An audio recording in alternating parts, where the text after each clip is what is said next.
aqui é o município de Ituporanga, Santa Catarina, a região do Alto Vale do Itajaí, praticamente a região central do estado de Santa Catarina. Nós somos a capital nacional da cebola, aqui em Ituporanga. Já estamos perdendo algum espaço também por conta da falta de mão de obra. Essa é a maior dificuldade que nós temos aqui na região, principalmente o produtor de cebola, é a falta de mão de obra. Se eu, com a minha família, eu posso plantar 3, 4 hectares de cebola, mas eu não consigo na hora da colheita, que tem que ser colhido tudo numa semana, então eu não tenho como eu conseguir colher essa cebola durante uma semana, só eu e a minha família. Então eu preciso contratar alguém para esses dias. Como que eu vou fazer todo o trâmite burocrático para 3, 4 dias contratar uma pessoa? Até porque nós somos 95%, nós podemos dizer, aqui em Ituporanga, que é agricultor familiar, que contrata mão de obra no plantio e na colheita da cebola. Os nossos agricultores alegavam que se ele assinasse a carteira de um trabalhador um dia, ele estava fora da Previdência.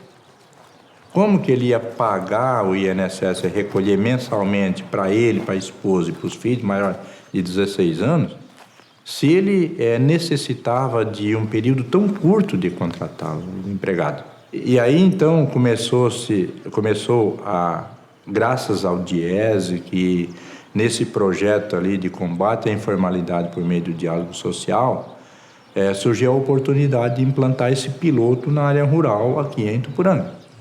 E aí foi apresentado o chamado E-Social, que tem essa realidade prática de desburocratizar isso. Isso vem favorecer muito o nosso agricultor familiar, que precisa contratar e também pode ser contratado. Que a grande vantagem da Lei 1118, que ele pode contratar até 120 dias no ano, mantendo como segurado especial, ele e a sua família, como também ser contratado por até 120 dias, mesmo no perímetro urbano, sem perder essa condição de segurado especial. E a gente conseguiu esse avanço aí. Eu acho que o DIESE teve uma participação muito importante nesse processo, tanto na discussão aqui, no convencimento dos nossos agricultores familiares, de fazer essa contratação, de legalizar até para dar segurança para ele mesmo. A gente sempre comentava com eles do risco que eles estavam correndo de ter um empregado contratado, de ele ter isso na propriedade dele na informalidade. No caso de um acidente de trabalho que pode acontecer, né? Então, isso é que a gente colocava para eles, para convencer eles da necessidade de fazer o contrato, de legalizar esse trabalhador, porque ele também tinha que ter o direito à previdência no caso de necessidade.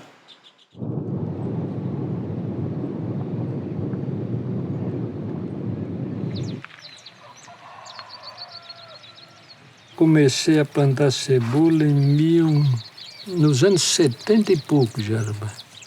Ia plantando um pouquinho de cebola, aquelas mingalhinhas, como se diz. E isso foi atraindo, às vezes, um bom preço também, né? Porque a nossa região virou só mais em cebola, né? Se eu botar um empregado a trabalhar comigo, que eu não coloco, mas eu tenho que dar os direitos para ele, né? Porque eu tenho os meus direitos de cidadão, sou um segurado especial, eu recebo aquilo que é meu, eu quero.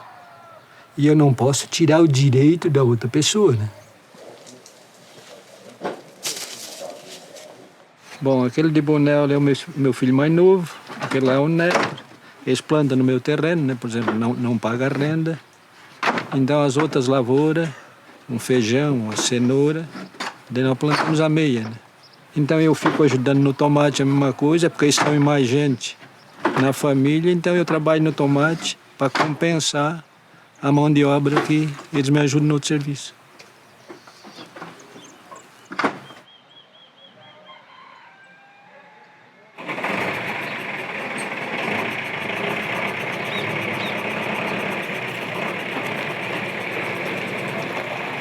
Cinco filhos, 4 homens e uma mulher. Aqui nesse terreno tem 3 que trabalham. 2 plantam cebola e eu planto só mais a verdura. Daí tem uma irmã que planta cebola também, mas é o município de Atalanta daí. E o irmão mora na cidade. Eu acho que para a agricultura familiar é a solução hoje, né? Para quem tem área pequena. Porque para contratar mão de obra, ao menos na nossa região, é muito complicado. Ela é cara, tem problema do Ministério do Trabalho, né? Que encarece mais ainda. Hoje você botar uma semana um funcionário aí com custo de contador e tudo que tem, né? Então na família não tem, você troca até um dia, um ajuda o outro quando precisa, né? Acho que é a saída. Ou nesse caminho, ou alguma coisa que é feito com máquina, né? Mas na cebola, tomate ainda não tem nada. É só base de mão de obra, né? Temporário. É. Vocês contratam muita gente? Aqui não. Porque é tudo plantação pequena, né, na família, mas tem vizinho que contrata. A maioria, eu acho assim, do grande, sim. O pequeno, muito pouco, né? 4, 5 hectares é poucos que precisam contratar.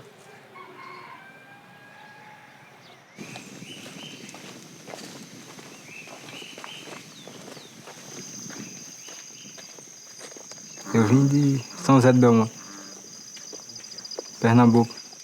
Rapaz, primeiramente veio um irmão meu, né? Na frente pra cá.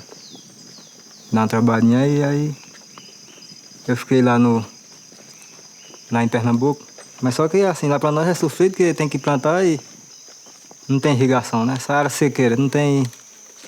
A gente planta, mas não colhe às vezes, né? Que não é. A gente não chega a colher, né? Falta chuva aí vai e morre. O sertão lá é doído lá pra gente. Aí ele ligou pra eu se eu não queria vir, né? Irmão meu, não, vem aqui, que aqui dá pra sobreviver é melhor um pouco do que aí. Porque nessa época eu tava num. Você já ouviu falar em Sem Terra, já? Pronto, eu tava acampado no Sem Terra lá e. Então me botaram na minha cabeça pra ir pra lá, que lá era bom, eu adquiri uma terrinha pra trabalhar, não sei o quê, eu fui com minha família pra lá, né? Aí passei 3 anos debaixo de uma lona. Pra sobreviver tinha que fazer um calrão, que nesse tempo ainda liberava, né? Aí depois vem proibido, não podia mais tirar lenha, nem pra fazer calrão. Aí eu digo, já que nós não podemos fazer calrão mais, nós temos que caçar no meio, né? Aí fui e vim pra cá. Aí vim, as primeiras vezes vim só. Acho que tá com uns 6 anos, 6 anos e pouco que eu tô aqui. Assim que eu vim a primeira vez, né? Aí vinha na safra, voltava. Aí resolvi trazer minha família pra ir.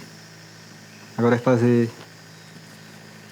Tá com 3 anos e pouco já que eu tô aí com a família.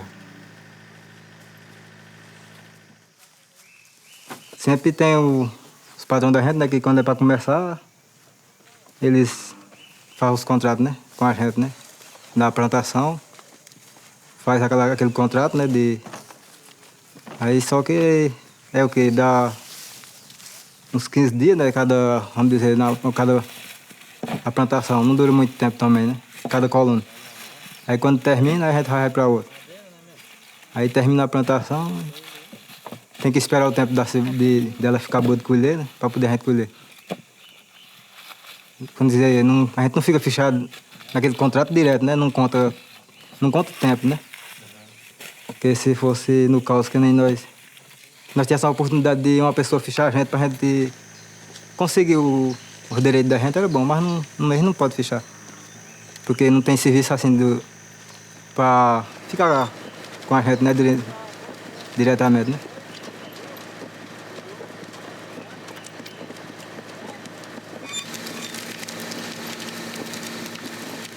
Eu acho que valeu a luta, valeu o esforço, valeu o trabalho, valeu a sensibilidade de todos os envolvidos, porque o benefício é muito grande, é uma tranquilidade para o produtor que contrata e uma segurança também para todas as partes, tanto o contratado como o contratante.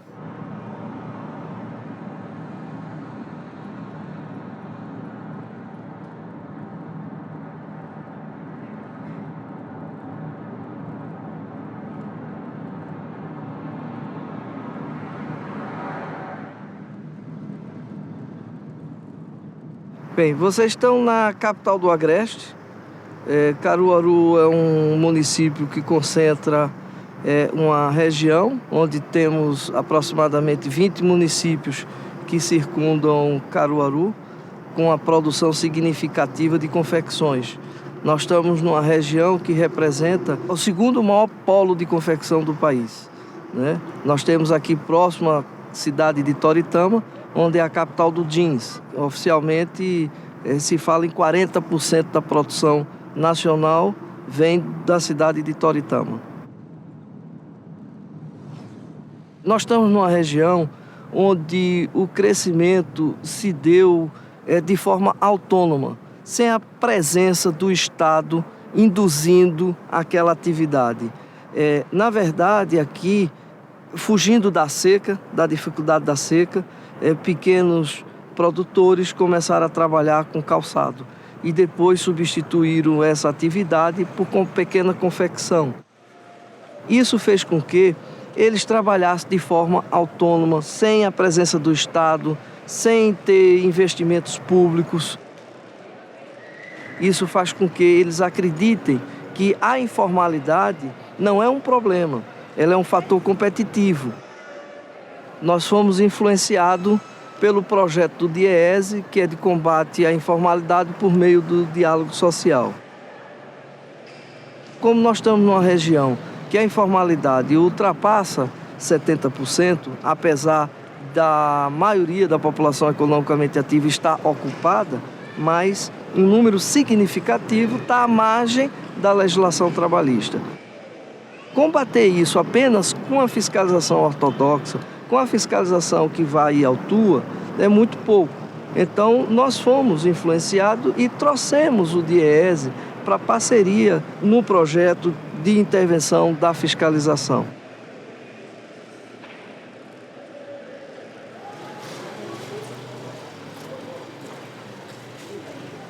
Chegou, vem aqui embora, tem graça.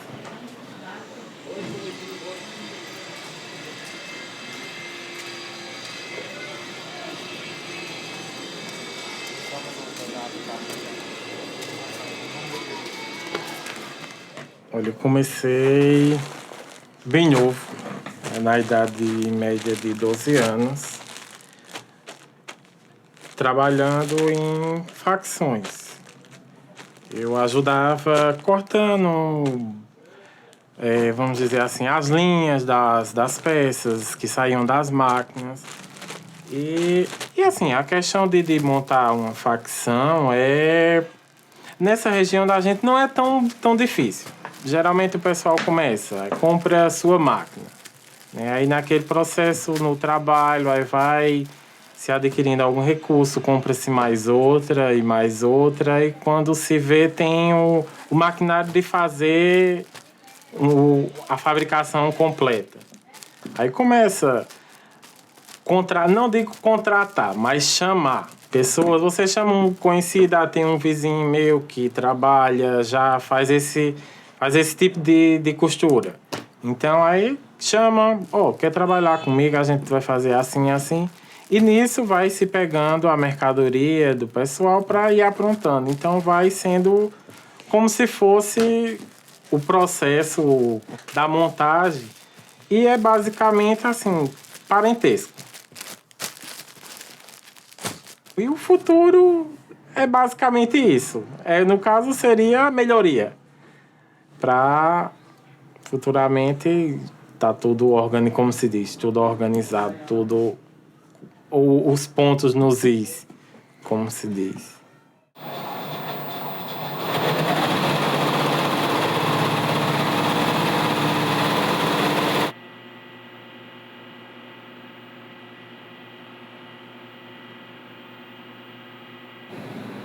Quando tudo no começo, a gente tem que começar na informalidade mesmo, porque naquela época nós não tínhamos nenhum conhecimento. Só que na época meu pai já tinha, antes tinha uma fábrica de calçado que era tudo formal. Comecei devagarinho e fui indo. E quando eu percebi, para poder crescer aí a nossa empresa, nós temos que entrar para ser formal, não adianta ser na informalidade. Porque nós não podemos vender para fora, vendo um pouco, mas depois quando chegam os clientes que pedem os pedidos para nós tivemos que mandar tudo com nota fiscal, tudo direitinho. Então foi isso que eu fui vendo. Aí foi quando eu entrei para registrar a empresa, depois todos os meus colaboradores são registrados. Isso para mim foi quando eu comecei a crescer na empresa. Entendeu? E qualquer um dos nossos amigos, do nosso parceiro que está aí, que começarem a ter sua empresa registrada, eles vão ver que vão ter facilidade de crescer. Isso não só eu, com muitos amigos meus aqui de Pão de Açúcar que tiveram esse exemplo. Registraram as suas empresas e estão crescendo. E o pequeno é isso que eu luto por eles. Todos meus amigos, eu digo, vocês têm que entrarem, registra a tua empresa. Deixa de estar na informalidade.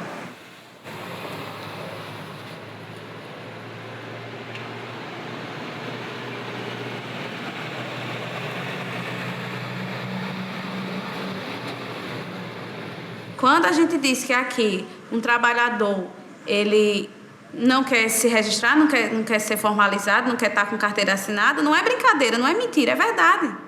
É porque a mãe disse que ela vai ter que se aposentar como agricultora e se ela for fichada, ela não vai poder se aposentar como agricultora.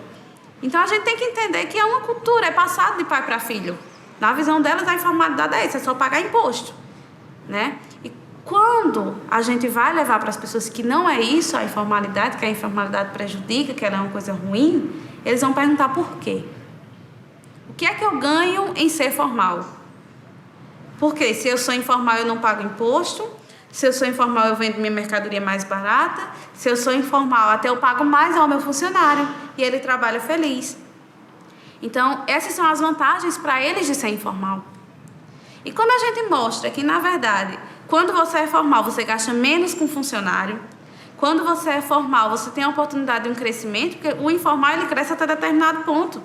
Chegou ali, dali não passa, porque ele vai precisar ter uma nota fiscal, ele vai precisar comprovar renda para pegar crédito, ele vai precisar de instrumentos que a formalidade ela propicia para a pessoa, para crescimento. Quando ele começa a enxergar que ele precisa da formalidade para crescer, ele formaliza. Isso foi um grande marco na região. Então isso foi uma coisa que fez com que as pessoas começassem a olhar a formalidade com outros olhos. Entender que formalidade não é só pagar imposto, que formalidade é uma segurança que você tem para o empresário, para o funcionário, para o próprio governo. E você vai estar contribuindo de várias formas para a comunidade. E a gente conseguiu fazer isso, eu acredito, não com todos, mas com boa parte de empresas pequenas, que esse é o nosso foco. Agora, se eu passei minha vida toda informal e vem, de repente, a fiscalização toma tudo que eu tenho para eu me tornar formal, isso não vai acontecer. Eles vão fechar a minha fábrica hoje, vai fechar a porta, amanhã eu trabalho de porta fechada. Mas eu continuo na informalidade. Isso é que eu acho que tem que ser entendido. Mostrou para eles que não adiantava vir pela força, que teria que ser um diálogo, que teria que mostrar para as pessoas a vantagem. Esse projeto, quando ele vem para cá com a proposta de dialogar para formalizar, quando ele vem para cá com a proposta de conhecer as realidades, ele coloca frente a frente o poder público, que esteve ausente durante muito tempo, os empresários, que anteriormente eram funcionários e era gente que passava necessidade, e o trabalhador de hoje, né? Então você coloca esses três atores importantes para conversar, para entender a realidade do outro. E ali no meio você vai poder construir políticas públicas voltadas ao trabalho, à proteção social desses trabalhadores que estão no mercado hoje. Você começa a modificar um pouco a visão desse empresário para a importância de proteger o seu funcionário. E você começa a despertar no próprio funcionário a vontade de lutar pelos seus direitos. E de simplesmente correr atrás dele, saber que ele tem, conhecer o direito. Porque muita gente aqui não conhece. Sabe que trabalha com carteira assinada, sabe que tem direito a alguma coisa, mas não sabe a que é. Então, esse projeto ele traz realmente essa possibilidade de diálogo.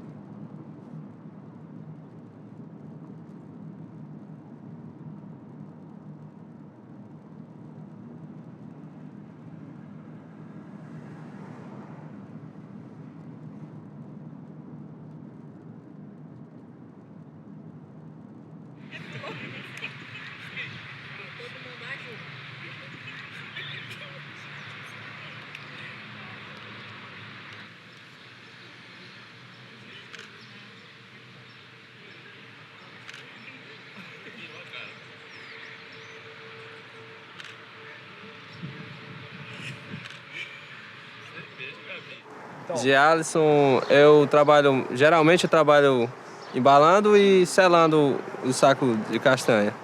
E trabalho também fritando, gosto muito daqui também de trabalhar. A gente é bastante animado, engraçado, tem a turma bem engraçada também, passa o dia inteiro rindo, todo mundo. E é bem legal trabalhar aqui, eu gosto de trabalhar e gosto de ser cooperado daqui. Sou do assentamento Zé Lourenço, Chorozinho. Bom, meu nome é Cleoneide, né? Sou diretora-presidente da Central Copacaju, mãe da Thaís, né? Porque a gente já vem da comunidade, né? Dos assentamentos, como aqui tem o Chorozinho. Sou de Aroeira Vilânia, Aracati, né? E estou morando em Chorozinho e trabalhando aqui em Pacajus, no beneficiamento da castanha do caju. A gente já vem desde pequena, já trabalhando na colheita, na produção, até chegar à comercialização. E a gente gosta do que a gente faz, né? Ixi, vai ser um livro. É um livro? É um livro. Porque assim, já faz 8 anos que tem a Central Copacaju. E a Central é uma cooperativa de 2º grau, né? Porque ela tem filiadas em comunidades. Aquiraz, Aracati, Ocara, Tururu. Aí vem os outros. São 10 cooperadas singulares, né? Aí formaram essas singulares, cada uma tem sua cooperativa e se filiaram à Copacaju. Que essas unidades, elas beneficiam a amêndoa, né? A castanha, e vem para cá para o quê? Para embalar e comercializar. Ela aqui só é embalagem e comercialização. Aí tem esse todo processo, né? Aí aqui faz processo de vendas e depois a gente retorna para a comunidade, tira os custos e retorna para a comunidade e a comunidade retribui com os cooperados dela. E assim, a gente fica feliz porque o reconhecimento tanto da nossa comunidade, que nem o nome Copacaju, né? Porque Copacaju já é um grupo em si, beneficia 360 famílias da reforma agrária. Isso, da reforma agrária, que é assentamento, são 5 assentamentos. Assim, nós estamos bem desenvolvidos. E muito. E a gente quer prosperar mais, né? A gente não quer ficar só aqui não, né? Quer dar um passo mais à frente.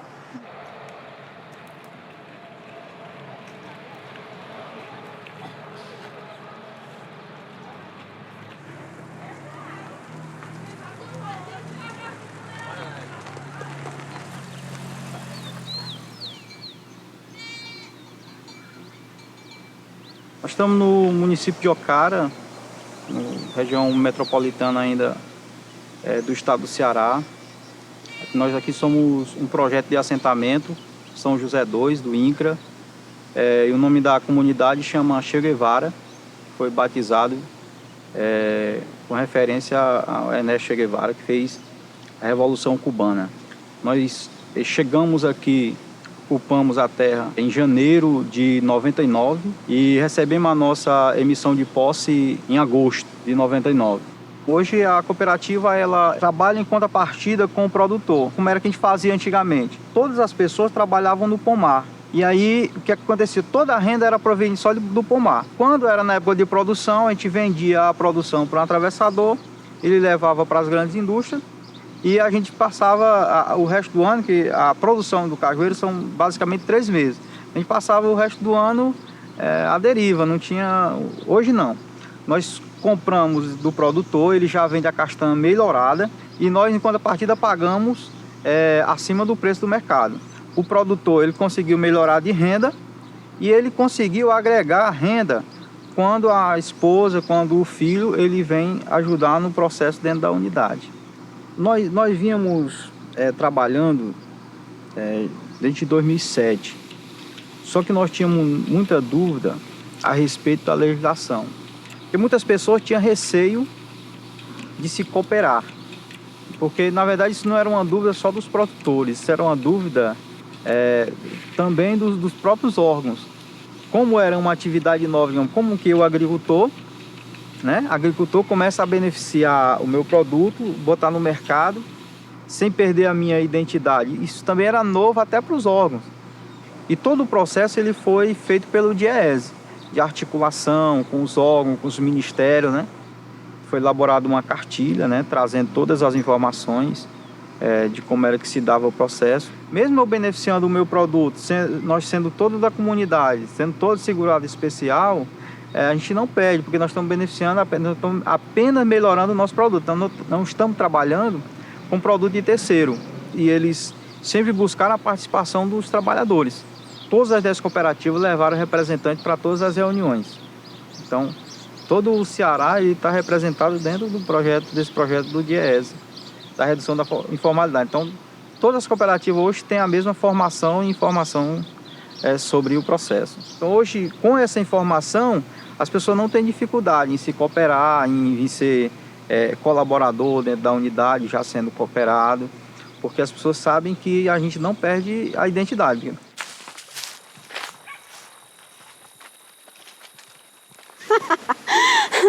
Nossa, aqui é a sobrevivência da gente.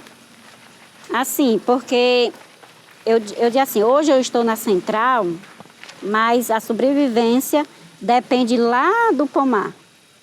Então, quer dizer, o meu trabalho hoje na cooperativa depende lá do produtor que planta, que colhe, que coloca na fábrica, que beneficie para chegar até a comercialização. Porque antes, no início, quando a gente era associação, nós não queríamos formar cooperativa devido a eu perder assim, a minha profissão de agricultora.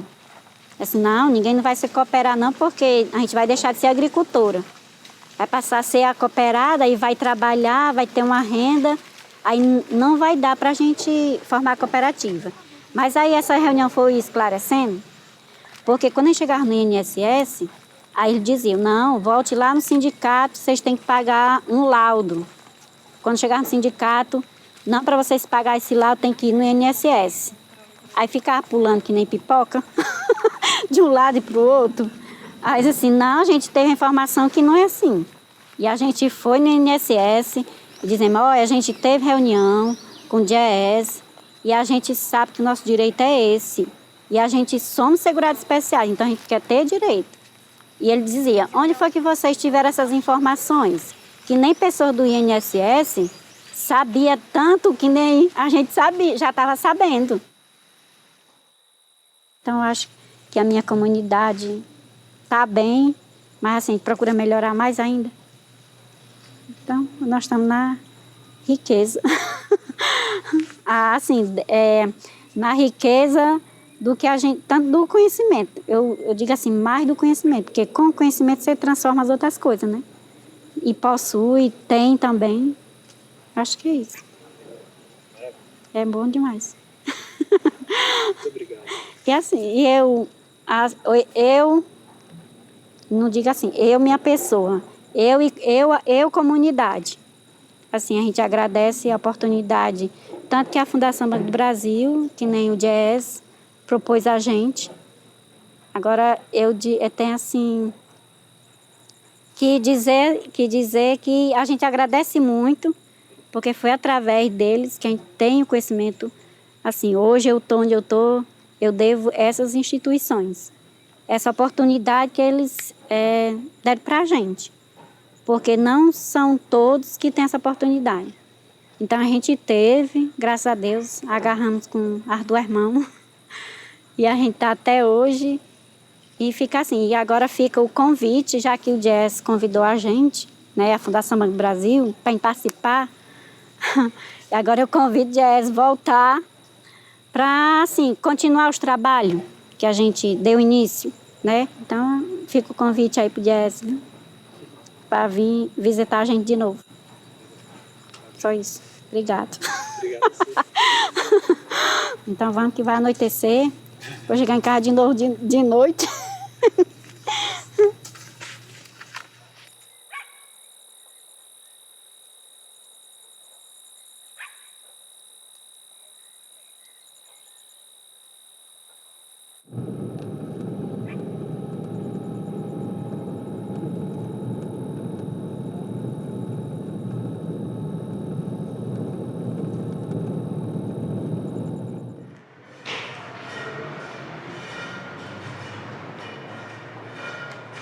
Meu nome é Rosane Maia, eu sou coordenadora geral de um programa coordenado pelo DIESE chamado Redução da Informalidade por Meio do Diálogo Social. Estamos aqui numa obra da construção civil porque ela é emblemática da construção que vamos ter que fazer em prol da formalização.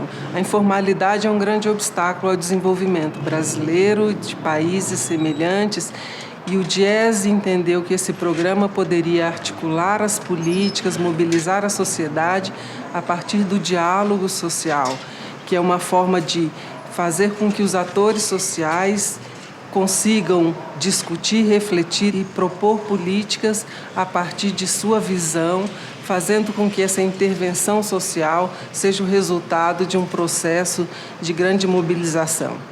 Nós iniciamos esse projeto com 4 pilotos, dentre eles o setor de comércio, confecções, construção civil e o setor rural. Expandimos para outros setores, como emprego doméstico, construção pesada, setor de bares e restaurantes e o setor de fronteiras, onde há um envolvimento de outros países.